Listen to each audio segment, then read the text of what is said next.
first thing when you get to the boat, you want to turn on all your batteries. Some people go to on 1 to ignite, like for the ignition, and then they switch to 2 when they're rolling. I just switch it from off to all.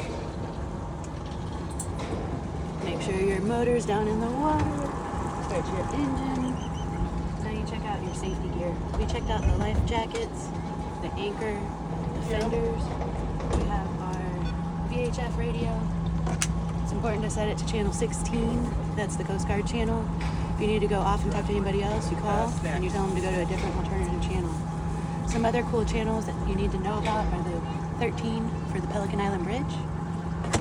We'll get to that later. This guy also turned on today. It's our Garmin GPS. It has routes that we've run in the past, and it will always show us the depth of the water and what direction we're going in. I brought a couple extra things today. This funny looking thing is a fuel key. We've got a whistle and a float. Always good to have a float on a boat. The fuel comes right over here.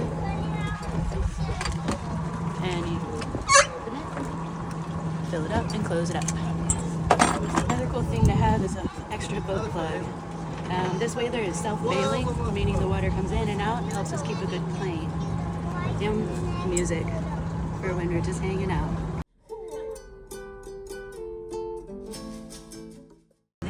Your boat is registered and up to date, so we are that. Alright, we got the decal on. The other things that we need to have before we go out would be an anchor, which is in this hatch right here.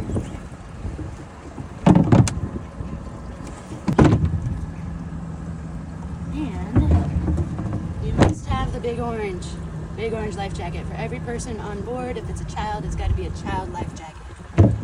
What else do you think might be important to check before you go out in a boat? One of the other most important things to check out before you go out on the boat is the weather. So wind, direction, speed, thunderstorms in the area. Today, it's looking like steady 12 knots all day, southeast direction, and clear skies.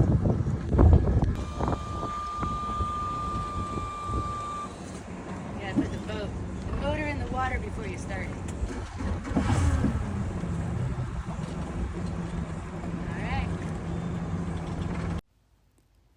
Your engine's running, systems are checked, and now you're ready to get underway. Now comes one of the most important parts of any outing, leaving the marina safely. First, ease the boat out of the slip slowly, using just enough throttle to maintain control. Remember, idle speed is your friend here, because boats don't have brakes, so every movement should be smooth and deliberate. Keeping one hand on the wheel and another near the throttle, always look in all directions. Marinas can be very busy, and visibility is often limited around the larger boats or covered docks. Because there is so much activity in and around marinas, it is important to stay at idle speed until you are well outside the marina. Pulling into a main waterway, like the Slipping Channel here, is a lot like merging onto a highway. Before picking up speed, make sure all loose items are strapped down and secure. Check your surroundings, look in every direction, and confirm you have a clear path to enter the channel. Then, slowly begin to increase your speed to match the flow of nearby vessels, and also keeping a pace that feels comfortable for you to keep you in control. Once you've merged in and are cruising along, stay within the channel by watching the channel markers, and always remember, red, right, return. Hey Nikki, what do you call the left-hand side of the boat?